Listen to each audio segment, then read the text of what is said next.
trouxe, não tem problema.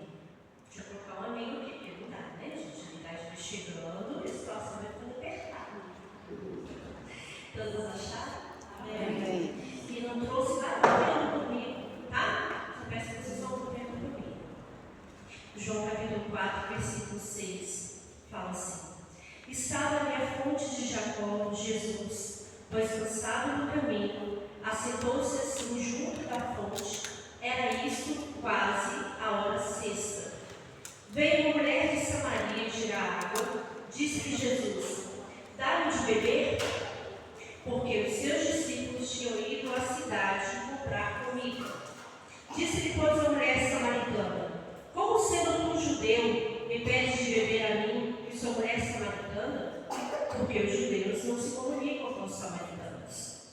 Jesus respondeu e lhe disse: Se tu conheceres o dom de Deus, e quem é o que te diz, dá-me de beber, tu lhe pedirias, e ele te daria água viva. Disse-lhe a mulher: Senhor, não tens com que tirar, e o poço é fundo. Onde, pois, tens água viva? És tu maior do que o nosso pai Jacó, que nos deu o poço, bebendo ele próprio dele, e os filhos e o seu gado, e os seus filhos e o seu gado. Jesus respondeu-se e disse: Qualquer que beber desta água, tornará a ter sede. Mas aquele que beber da água que eu lhe der, nunca terá sede. Porque a água que eu lhe der fará nele uma fonte de água que salte para a vida eterna. Disse-lhe a mulher: Senhor, dá-me dessa água, para que não mais tenha sede, e não venha aqui tirá-la.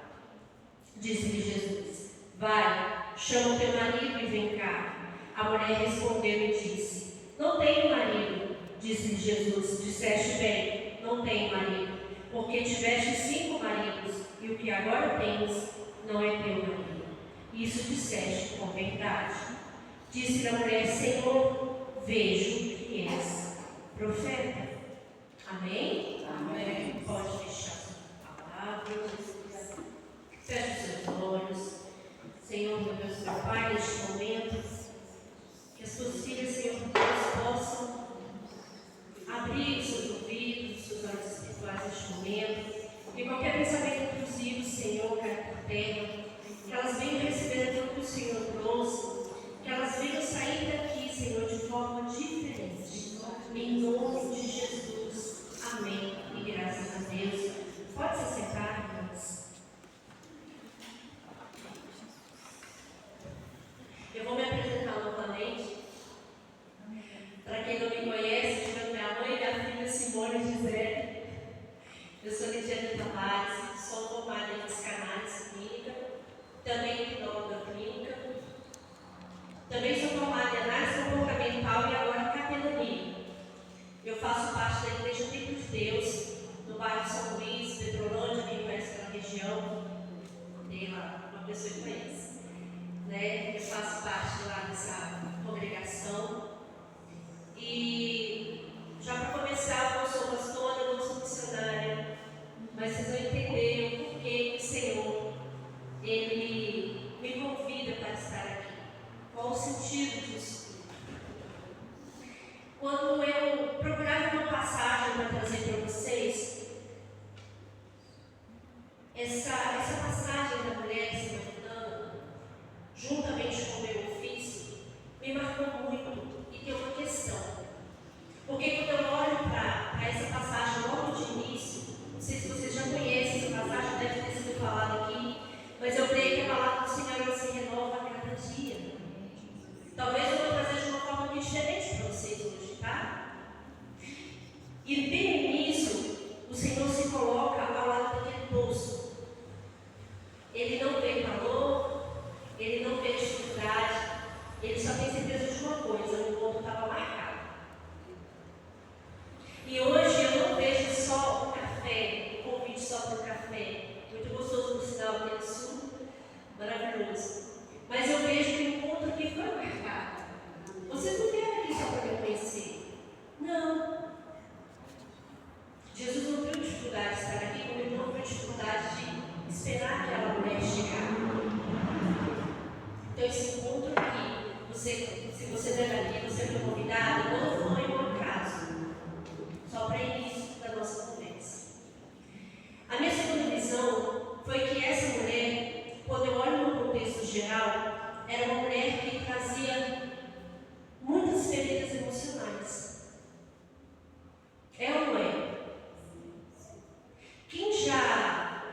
observou o texto, quem já leu a fundo o texto, vai entender que da boca dela, ali, quando ela conversava com Jesus, ela era meio ríspida, ela era meio, não é? Ela estava meio nervosa ali, meio irritada. Quem de nós não ficou, né? Mas ela estava assim. E trazendo para os dias de hoje essas feridas emocionais, meninas, que é a área que eu trabalho, nós estamos passando por uma pandemia. Quem não observou ainda observa. Lê as notícias. O sistema não está falando direto para a população não dar um surto mesmo. Mas nós estamos hoje passando por uma pandemia de doenças emocionais. Chamado elas doenças psicossomáticas. Quem já ouviu falar? Vocês estão interagindo, é isso aí. As doenças psicossomáticas são doenças do quê? Que vêm das emoções, mas elas não ficam das emoções. Elas descem para o nosso físico. Essa mulher, se você for olhar bem para o contexto, ela não tinha ferida que aparecia. Mas quando ela começa a abrir a boca ali na conversa com Jesus, você observa o que saía de dentro dela. Porque as doenças psicossomáticas, elas não aparecem, elas estão dentro. E não parem. Hoje, a maioria dos meus pacientes hoje, a maioria, já estão no quadro dessas doenças, né, da fibromialgia, que é uma que está aparecendo demais. Para quem não sabe, a fibromialgia é um tipo de dor que dói até o fio do cabelo. Alguém conhece? Alguém tem? Tem? Não é fácil. Você dorme com dor, levanta com dor. É ou não é? E sabe como que a fibromialgia ela acontece? Quando a mulher ela vai arrastando muita coisa e tentando dar conta de muita coisa. A cabeça imagina assim, não, eu tenho que dar conta. Mas o corpo fala com ela assim, chega, eu não estou suportando mais. E aí o corpo começa a dar sinais. Ele começa a adoecer. Hoje eu vim trazer para vocês um pouco de conhecimento. Eu amo ensinar. Amém. Meus colegas psicólogos, psicanalistas me perdoem, porque o que eu puder ensinar, eu vou ensinar. Eu não vou reter. Eu não estou tendo tanto de conhecimento para reter. Quando eu atendo um paciente, né, que meu paciente que sabe, não é só sentar no sofá e ali ficar falando, e eu só não. Quem me conhece sabe que não é assim. A gente chora junto, a gente ri junto, a gente aprende técnica junto, a gente tem um olhar analítico para aquilo. E quando você vai se libertando daquilo, a cura vai entrando. É muito bom o processo. Entendam uma coisa, hoje vocês vão reter a noção. Eu quero que vocês peguem algum conhecimento sobre o que acontece dentro de vocês. Nós temos um sistema chamado simpático e parasimpático. É um sistema nervoso. O parasimpático é um sistema que ele te traz um relaxamento. Já o simpático, que às vezes não é nada simpático, ele prepara o seu corpo para como se você fosse encarar uma guerra, um leão. Pense só, vou dar um exemplo aqui, pense só, você vai fazer a prova do Enem, você vai fazer o seu primeiro dia de trabalho. O que mais que deixa a gente pensa? Vai casar, vai preparar o casamento. Você vai fazer algo que é novo. O seu cérebro ali, ele sabe que é novo. Você não tem costume de fazer aquilo.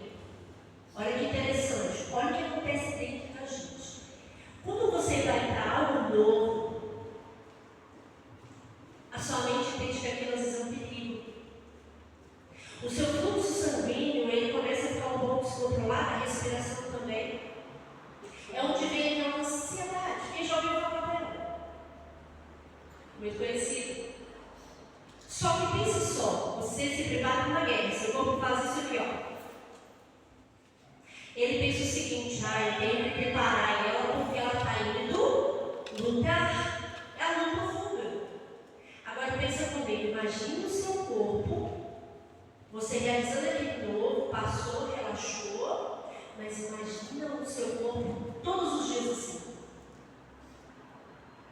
Todos os dias ligado nesse modo de emergência. A corpo que não aguenta, gente. Não, vira uma bomba. E quando você fica no modo emergência, você ativa todo o seu metabolismo. É onde causa a irritabilidade, é onde causa todo o cansaço mental, é onde a gente fica irritado por poucas coisas. E você não sabe o que está acontecendo. Você não sabe descontrolar, você não sabe lá no botãozinho, desliguei o modo de emergência. Estou relaxando. Foge do seu controle. E aí você vai entrando num processo que vai te adoecendo. Deu para entender até aqui o que acontece dentro de você?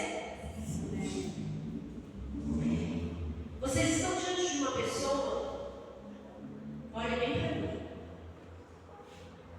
Fica tranquilo, gente, vai dar tudo certo, fica em paz. Tá bom? Olha para mim.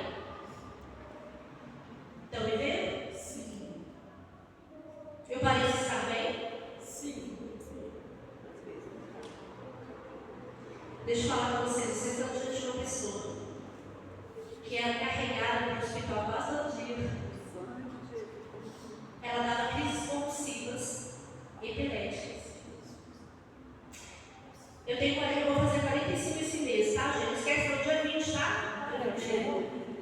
É só vocês lembrar, né, gente? Fala certo, né, mãe? Vai com você, né? Dá um presente. Dia da amizade, não esquece não. Eu vou fazer 45 anos. E quando eu comecei com essas crises, eu tinha uns 20 anos. Ano 2000. Não eram muito conhecidas doenças psicossomáticas, elas não eram faladas. Era taxada como gente louca, como gente estressada, tá? Era assim que nós éramos rotulados, tá? E quando eu dava essas crises, eu entrava num sistema, esse sistema que eu acabei de explicar, o meu corpo ele se preparava para a guerra, e eu não tinha controle. A minha língua enrolava, o meu cérebro estava funcionando, mas eu já perdi o controle do meu corpo. E eu não entendi o que estava acontecendo. Eu só queria sair daquela sensação que parece que ia morrer. Quem que já teve isso? Sabe o que eu estou falando? Só que Deus é maravilhoso. E quando a gente começa a ter conhecimento de quem nós somos, do nosso corpo, você busca a cura. E quando eu fui entender o que eu estava fazendo comigo, não pense em vocês que não foi fácil. Eu não era formada nessa época. Só que eu tinha uma vida muito louca. Eu era uma mulher que 24 horas para mim era pouco. Eu queria trabalhar mais. Eu tinha 2 meninas. Hoje minhas meninas, né? A Lola tem 20, a Tainara 26. Né? Mas eram pequenas. Eu queria dar conta delas, da casa, do esposo, do trabalho. Eu fazia muitas obras na minha igreja, trabalhava com obras sociais. Então era muita coisa em cima de mim. E eu falava assim, você tem que dar conta?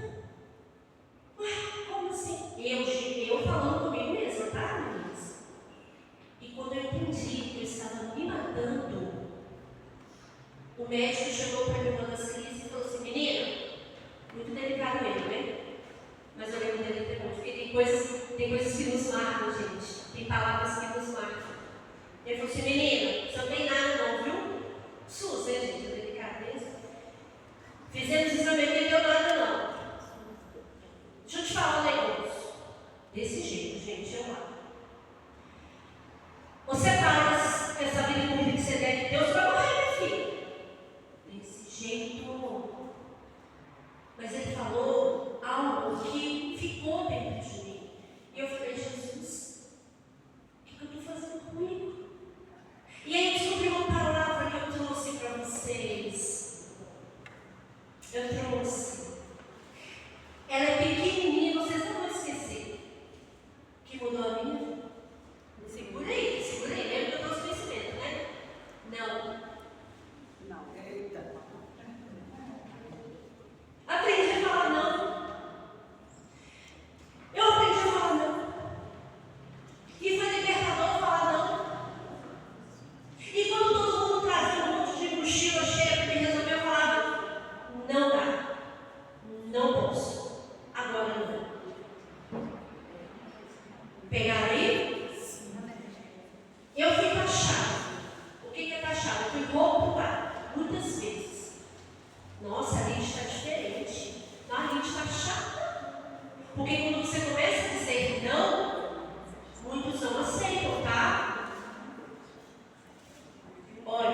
Minha mãe fala uma coisa muito certa. Fala, filha, aonde tem um galho, o macaco ele se balança tem que dar. Então hoje, analise se você está com essa síndrome da Mulher Maravilha, se você está sobrecarregada. E lembre-se que você vai dar porque você está cheia. Uma mulher sobrecarregada, ela vai chegar ao ponto que ela vai explodir. E você dá aquilo que você está dentro. Está dentro de você. A mulher de Samaria, ela estava irritada. Então tudo que ela falava. Se você é uma mulher irritada, você vai o quê? Ah, não vem não. É estresse puro. Se você é uma mulher doce, você acorda. Se você é uma mulher atenciosa, você vai dar atenção. Então você está liberando aquilo que você está cheia. Hoje eu vim trazer algo para você se analisar.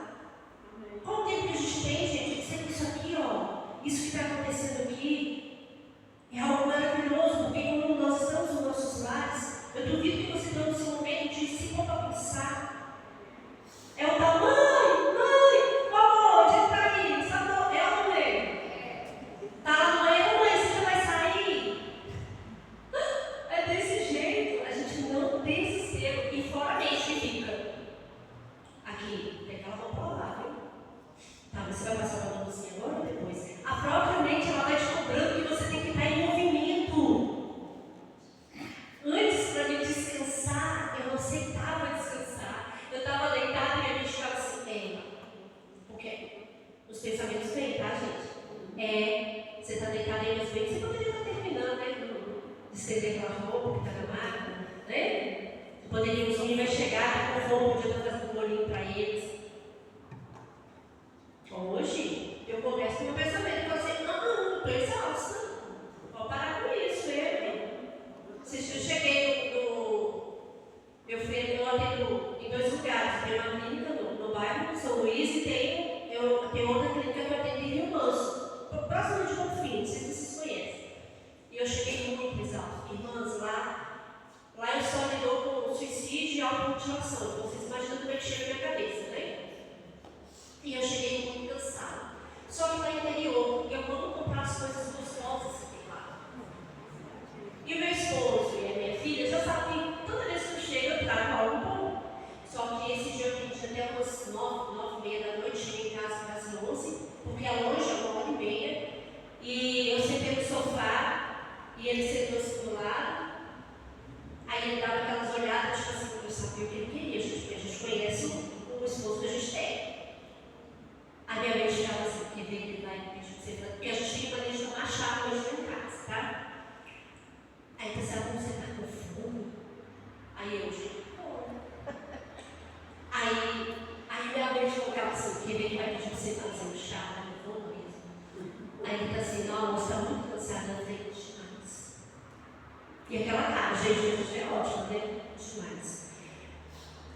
Aí você trouxe esse negócio gostoso, eu falei, para com isso. Esperando a atitude dele, gente. Falei, atitude tem nesse nome, Jesus. Aí ele falou assim, amor, você quer que eu faça chá? Aí eu olhei, os olhos brilhou, né? Eu falei, não, você. Eu falei assim, sério? Aí ele falou assim, você quer comer alguma coisa também? Aí eu falei assim, vai lá, me surpreende. Ô, gente, olha que eu tô me aguentando. Ele começou a rir, como assim, sofrendo? Não, amor, é só um pouco que eu te obedecendo. Mas não era o que ele ia fazer. Era porque eu entendia que ele estava sendo servida. Eu tinha servido 2 dias a tanta gente. E era bom ser servida. Não é gostoso?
triste.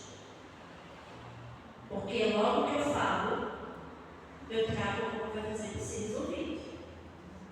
Deu para entender? Olha, deixa eu explicar algo para vocês. O primeiro passo para alguém se curar é reconhecer que está doente. Se você não reconhece que você está doente, não tem como ninguém te curar. Você vai ao médico, o que você faz? Exames, não é? Mas se você chega lá, somente na triagem, com a cara mais linda, toda maquiada, toda maravilhosa, a pessoa da triagem vai falar, filho, o que você está fazendo aqui? Não é? Ela não vai entender o que você está arrumando aqui, não. Porque você precisa falar. Então, o primeiro passo para a cura é reconhecer que você está doente. E essas 3 feridas, irmãs, é como eu falei com vocês, não são feridas visíveis, são feridas que sangram por dentro. Que você não carrega a plaquinha de como está aqui dentro, mas só você sabe. É aquela doença que você vai ao médico, você faz todos os check-ups, não aparece nada. Aí você fala assim, esse médico é bom. Por que está doendo? Como é que eu não tenho nada? Já foram? Já passaram por isso? Você vai, faz exames e não aparece nada. Você faz mamografia, não aparece nada. E hoje na medicina, na minha área de saúde mental, na psiquiatria, na psicanálise, na psicologia, nós entendemos que as doenças psicossomáticas é o que realmente está acontecendo dentro da população. Não só lá, mas dentro da igreja também.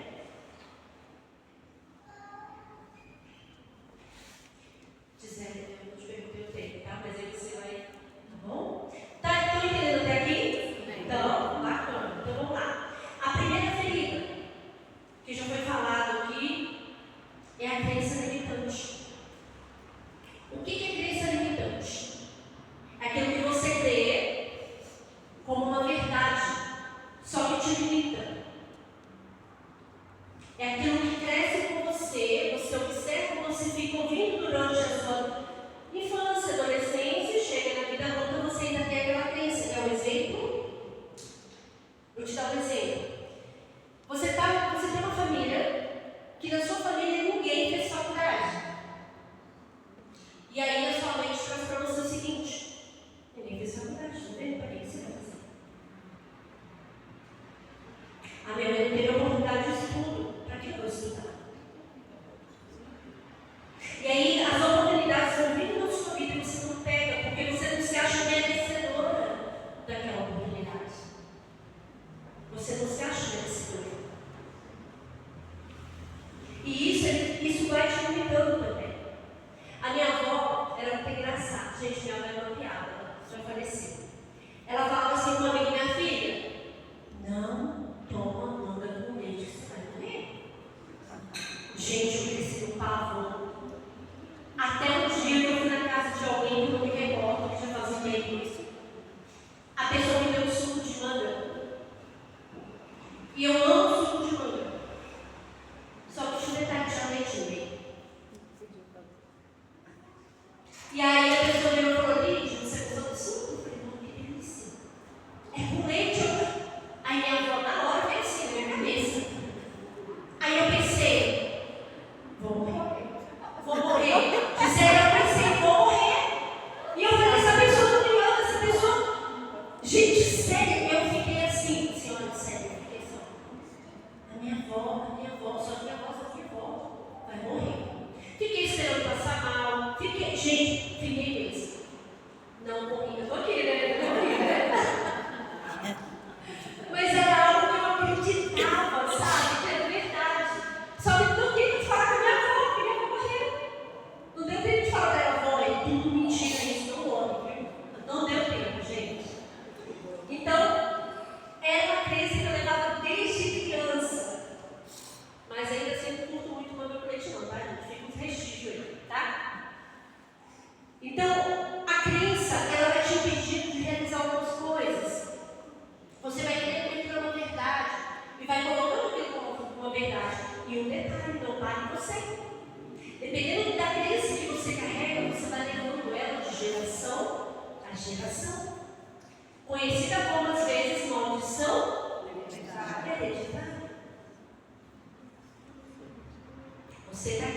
está viva. Se você tem a sabedoria de crenças, o que você tem que fazer? Quebrar. Cortar o ciclo. Não ir para os seus filhos, para os seus netos. Deu para entender? Eu tinha uma crença, é boa, mas só para vocês entenderem. Muito, é coisa minha, gente. Então, olha agora para você ver, eu sou terapeuta e agora vocês têm que me ouvir, né? Tem que falar, né?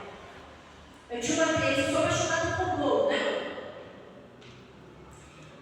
Eu tenho um negócio com bolo, se molho que é, eu não sei. Eu sei sim, na verdade, eu sei. Eu tenho memórias boas com bolo. Eu cheguei aqui na mesa do café, a primeira coisa que eu... Bolo. Que bolo lindo, depois eu vou pegar lá. Eu amo bolo, só que tem um negócio que aconteceu comigo. Gostar uma coisa, saber fazer outra. Me perdoe as boleiras do plantão aqui. Eu não sou muito boa para fazer bolo, não. Não sou. Gente, não sou. Chegou o ponto de eu fazer um bolo esquecendo do trigo. E eu olhava o forno e o bolo nada de dar o ponto e eu falava, Jesus, me que bom. E tudo lindo, de chocolate. E o bolo borbulhando. E eu, que negócio é esse? Ô, gente, eu falo piada geral na família. Vocês não têm noção. E aí começaram a falar assim, Lídia, larga esse negócio de fazer bolo. Se eu não dar certo com isso, não. Presta vídeo, diz e compra. Aí eu comecei a comprar bolo. Agora tem a bolaria, né? Tem as casas de bolo. Estão fazendo bolo tradicional. Aquele bolo cheio de coisa, mas um bolinho caseiro. Só que teve um dia eu estava com muita vontade de comer bolo. E eu olhei para minha cozinha e falei, Deus, eu tenho tudo aqui. E estou limitada porque as pessoas estão me falando que eu não sei fazer. Aí eu fiquei pela crença limitante. YouTube da vida, fui lá, calma, eu falava muito rápido, e toda hora eu parava. Ia colocando os ingredientes e fazendo. Eu não sei falar muito bom, é comigo. Meu esposo é legal, porque tudo que eu faço está gostoso. Aí quando chega alguém e fala, eu estou aqui, e ele, ai, delícia. Então, eu fui tentando. Hoje, não é por nada não, né, Lu? Meus bons são bons, gente. Glória a Deus, gente. É muito triste você saber fazer. É muito triste. Então, como que você quebra a crença limitante? Quando você desafia. Quando você lembra que você foi capaz de fazer algo positivo, que até então era impossível. Você traz para sua mente que você já conseguiu muitas coisas. E se você conseguiu passar por algumas coisas, algumas situações que até então não era possível, você consegue passar pela crença que você está tendo também. É uma mudança, é uma chave que liga na sua mente e que ela conhece e você vai ensinando para ela um outro caminho neural. Porque nós ensinamos a nossa mente. Quando nós estamos assistindo um filme, é triste, você chora. É de terror, você fica com medo. Porque você recebe e o seu corpo sente. Então tudo que você sente, tudo que você aprende, tudo que você coloca para sua mente como uma verdade, ela vai acreditar. E se a crença limitante você fica pensando naquilo, o seu cérebro entende como uma verdade. Agora, se você fala com sua mente, fala mesmo, de modo audível, ela vai falar assim, peraí, eu não conheço esse caminho não, como é que é? Não, eu vou fazer a faculdade. Deixa eu ver a faculdade, aí começa lá. Deixa eu fazer, procurar os valores. Deixa eu procurar a área que eu quero. Olha você quebrando a crença aqui dentro. Deu para entender? Se alguém se viu aí, tá aí o que você tem que fazer. A palavra do Senhor é bem clara, meu povo perece por falta de conhecimento. E o conhecimento, ele te salva.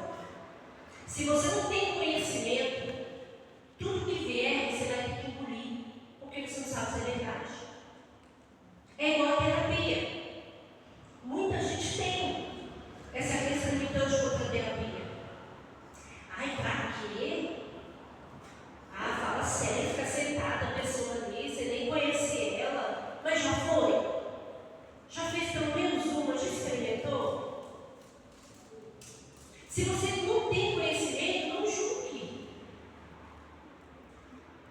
E às vezes nós julgamos, muitas vezes, sem saber.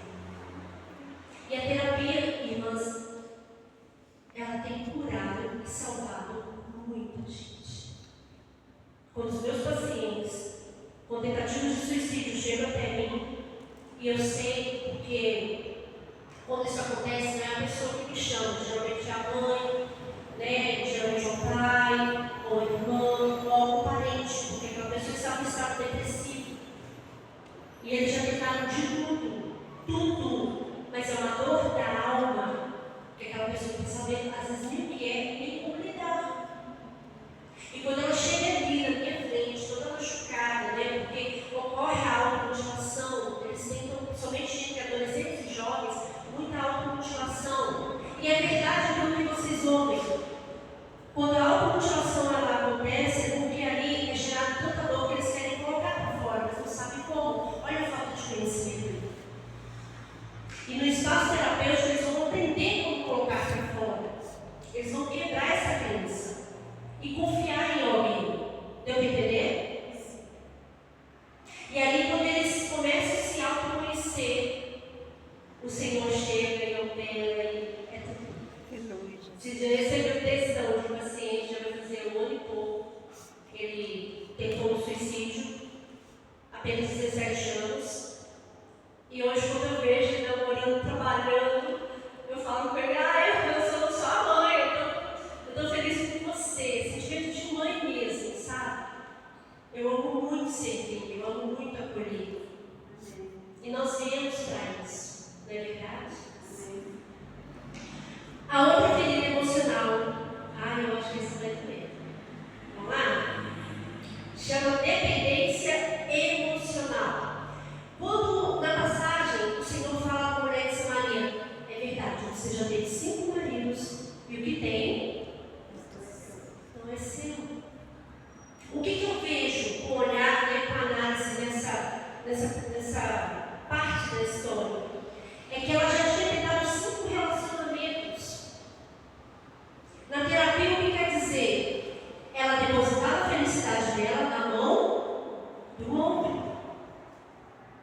A dependência emocional é quando você depende emocionalmente de outra pessoa. Você só é feliz quando a outra pessoa está feliz. Quando ela não está bem, você também não está bem. E aí, sabe o que é perigoso nisso, meninas? É quando você fica cheia com praticamente migalhas. Deu para entender isso? Essa mulher provavelmente ela casava, imagino eu, né? Não deu certo. O problema está ali. Aí ia para o outro, vou tentar de novo. Não, mas. Aí, ó, esse também não dá. Aí ela ia para o outro, o problema estava neles. Por quê? Porque o que ela tinha, eu imagino assim, que ela tenta falar assim: olha, eu já tentei 5 vezes, meu dedo é pouco, só pode. Agora eu vou pegar da outra, que às vezes o dedo dela é melhor que o meu. Aí ela vira amante. Olha o ponto que a dependência emocional chega. O meu esposo teve uma época que ele passou por um processo de depressão muito grande. Foi um poço bem fundo, que eu tive que passar na minha casa. Eu ainda não tinha formação, então eu não sabia o que fazer. E aquele homem forte, trabalhador, que julgava muito a questão de doenças psicossomáticas, ele não acreditava em depressão, ele não acreditava, ele falava de um modo muito grosseiro, ele falava: amor, para com isso, não julgue. Ele falava: eu não acredito, isso é falta de Deus, isso é falta de orar, isso é falta de trabalho, né? Até que um dia, numa esquina, a depressão pega. E pegou o filho. Agora imagine quem que teve que auxiliar essa casa, essa família. Quem que teve que trazer o sustento? Quem que teve que ajudar? Quem que teve que ter paciência? Agora, por que eu estou contando isso?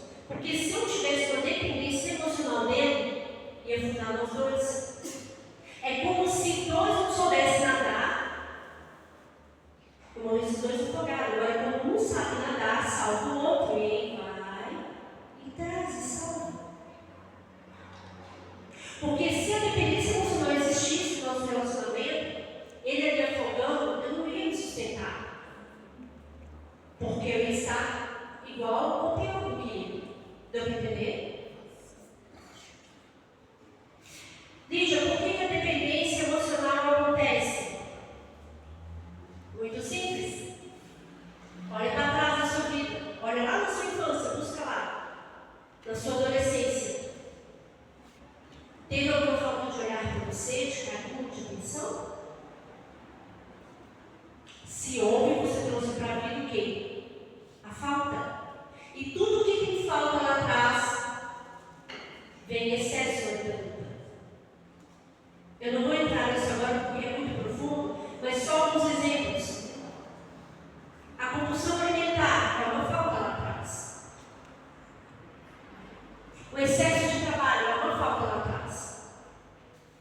O excesso de trabalho é porque você quer provar que você é boa o suficiente para o quê? Ser validada, ter valor, ganhar elogios, porque quando você era pequena, a sua família te elogiava quando você fazia algo. Então você entendeu, o seu cérebro entendeu que toda vez que você faz, você é merecedora de algo.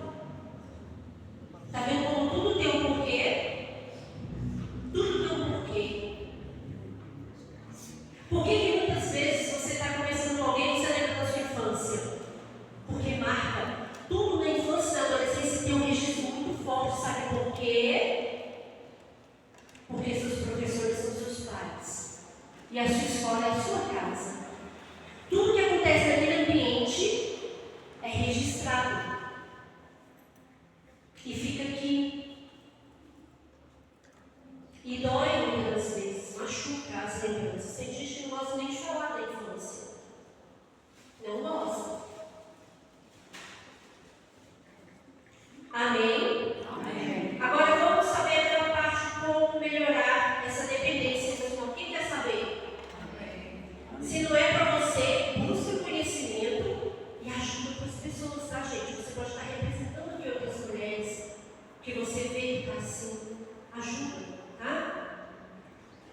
Como melhorar? Você vai primeiro buscar autoconhecimento. Presta atenção. Você não consegue amar alguém que você não conhece.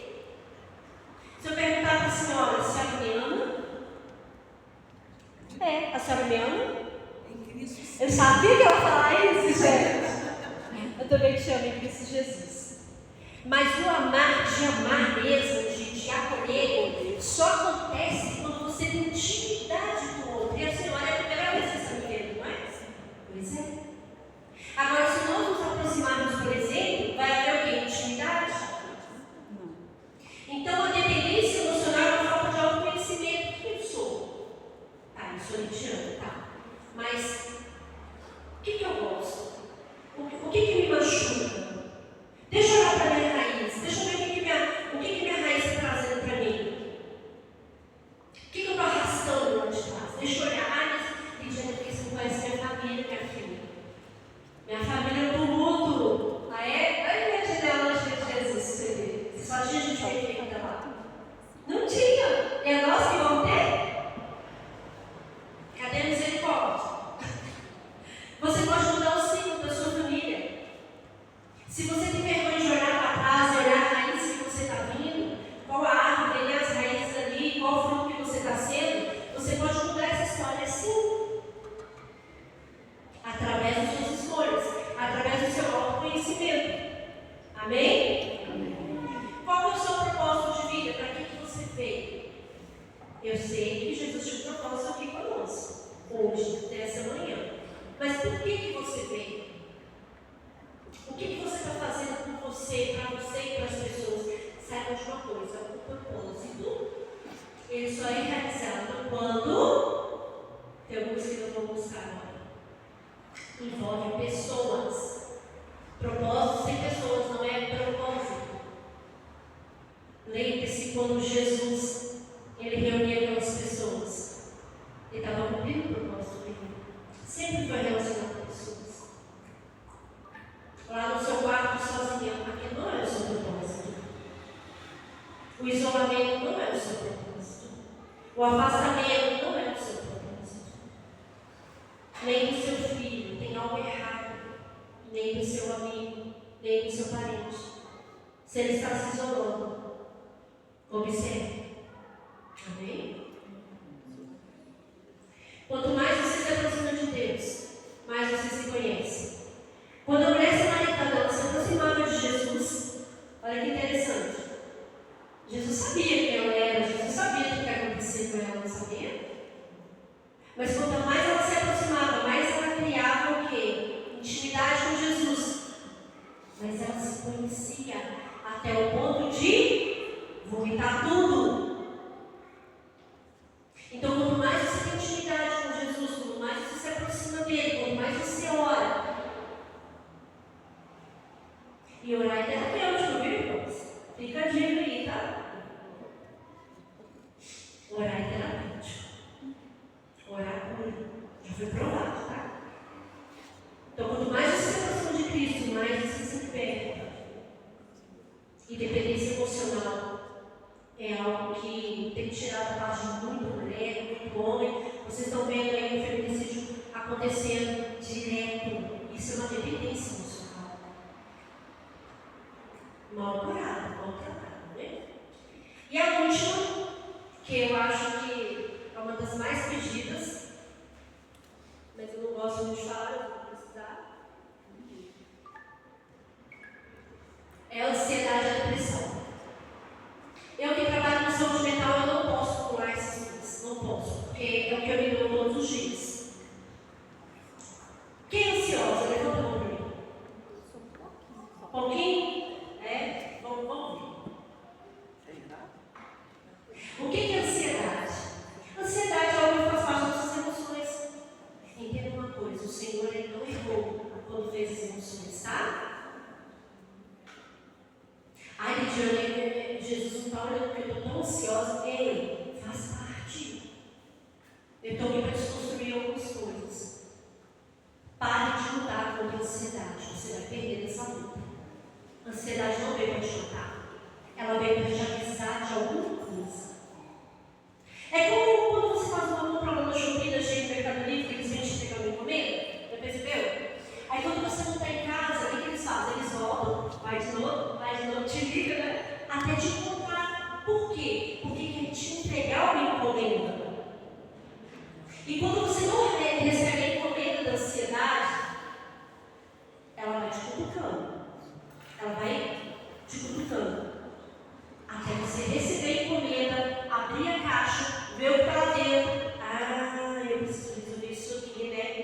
Por isso que eu estou assim. Pronto, resolveu? Tchau. Ansiedade.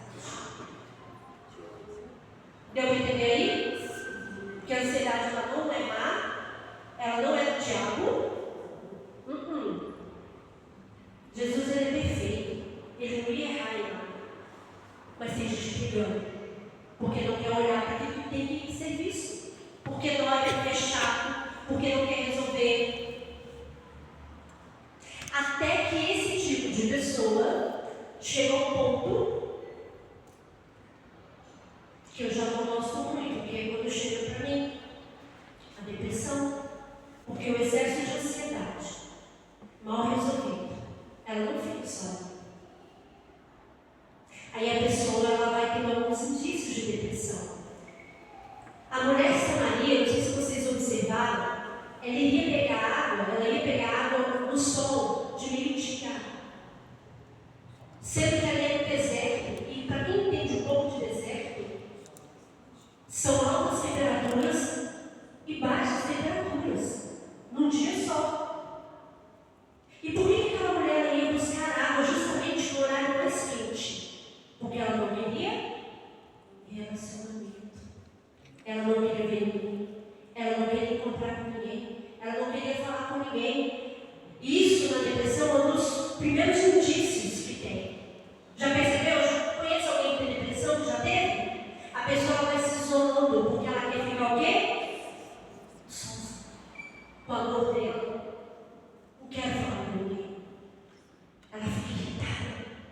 Ela não quer ajuda. Muitas não querem, né? Outras não conseguem. Então, eu analisando essa mulher, ela se estava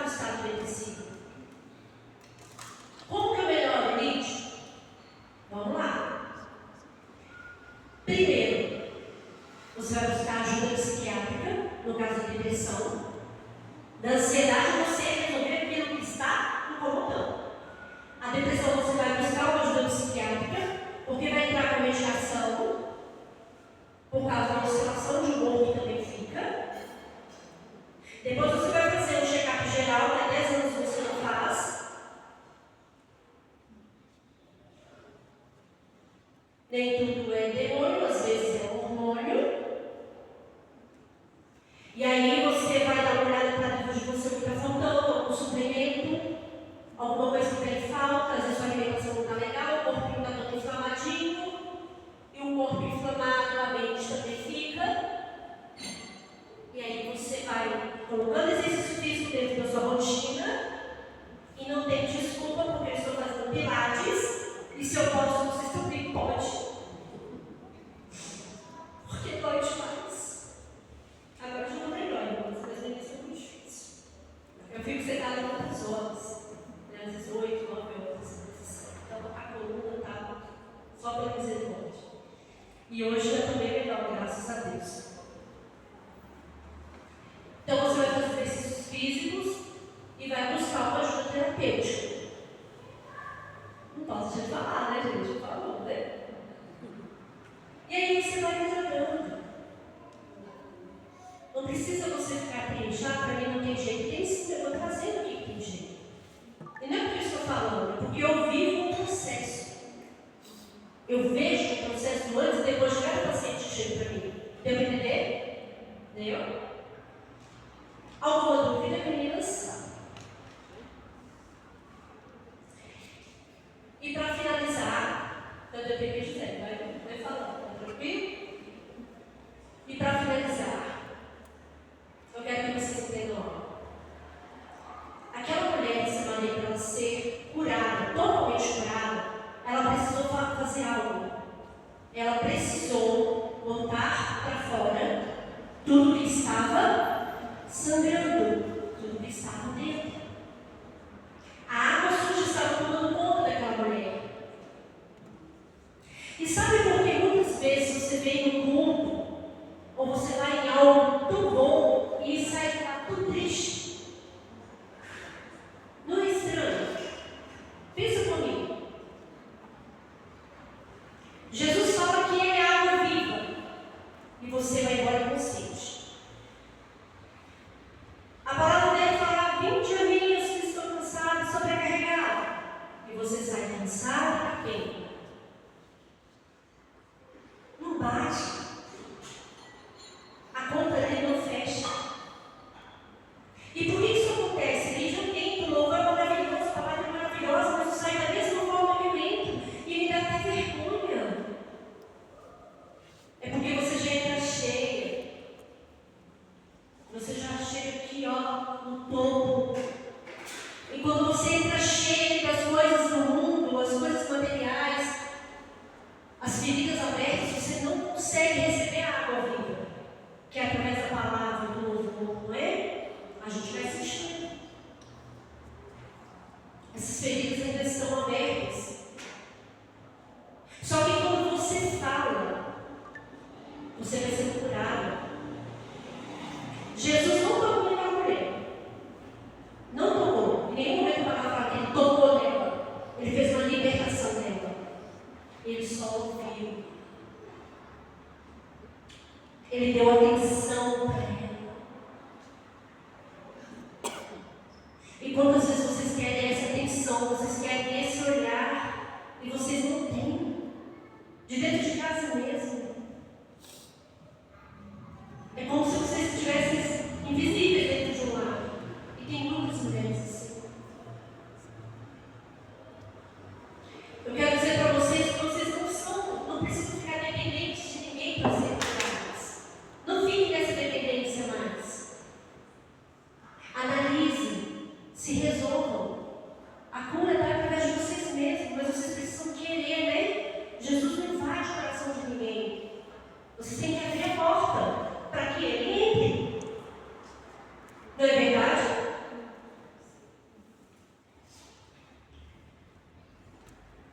Bom, a partir de agora,